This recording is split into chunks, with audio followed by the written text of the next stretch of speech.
वहाँ पे महिलाओं पे इस तरह का फोकस आपका क्यों नहीं है? मैं यूपी की प्रभारी हूँ। मैंने यहाँ पे एक पहल की है।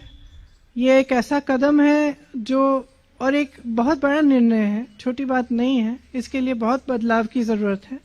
तो ये एक पहल है देश के सबसे बड़े प्रदेश में। तो मैं समझती हूँ कि इन चीज़ों को, ऐसे परिवर्तन जो है इनमें समय लगता है और समय आने पर बाकी प्रदेशों में भी होगा जैसे मैंने कहा। लेकिन हमने यहाँ पे पहल करने की कोशिश की है और मुझे लगता है कि काफी हद तक एक सफल प्रयास भी रहा है। क्योंकि अगर आप देखें, जबकि महिलाओं की कोई बात ही नहीं हो रही थी, सबसे बड़ा फ्लैगशिप आपका जो प्रोग्राम था महिलाओं के लिए भाजपा सरकार का था कि एक गैस सिलेंडर दे दीजिए 1 साल में, और महिलाओं को हमने निपट लिया है। अब ये कोई भी राजनीतिक दल नहीं कह सकता।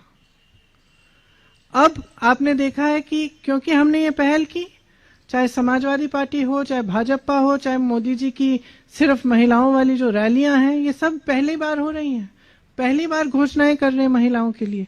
तो ये ऑलरेडी एक सफलता है और हमें पहचानना चाहिए कि एक बहुत बड़ा कदम है, सिर्फ राजनीतिक नहीं, एक सामाजिक कदम है। और इस कदम को लेने के बाद मेरे ख्याल से महिलाओं को इस देश में नकारा नहीं जा सकेगा। आप इस पे बोलना चाहें, क्योंकि उन्होंने तो कहा उत्तर प्रदेश की प्रभारी हैं। जनरली जो प्रियंका ने बोला सही है। ये एक कॉन्सेप्ट है, इसको हम टेस्ट कर रहे हैं। और नॉर्मली कांग्रेस पार्टी में हम ऊपर से अपने स्टेट्स को ऑर्डर नहीं देते हैं। अगर कोई आइडिया स्टेट से निकल के आता है तो हम उसको एक्सेप्ट करते हैं, पर जनरली हम ये कभी नहीं कहेंगे कि उत्तर प्रदेश में हमने ये किया है तो सब स्टेट्स को करना पड़ेगा। ये हमारा तरीका नहीं है।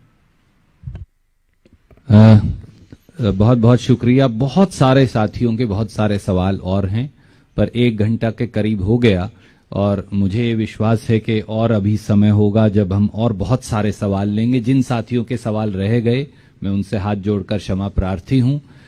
आप सब यहां आए, आपका बहुत बहुत धन्यवाद। राहुल जी, प्रियंका जी का भी बहुत बहुत धन्यवाद। Thank you.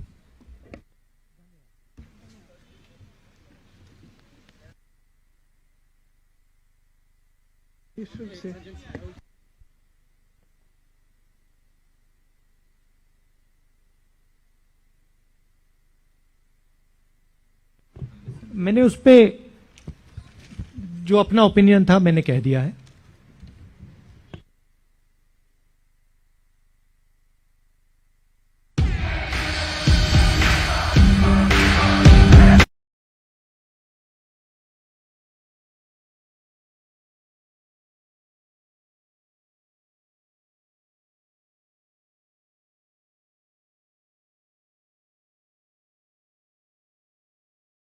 ಹೆಚ್ಚಿನ ವಿಡಿಯೋಗಳಿಗೆ ಪ್ರತಿಧ್ವನಿ ಯೂಟ್ಯೂಬ್ ಚಾನೆಲ್ ಸಬ್ಸ್ಕ್ರೈಬ್ ಮಾಡಿ, ಬೆಲ್ ಐಕಾನ್ ಕ್ಲಿಕ್ ಮಾಡಿ.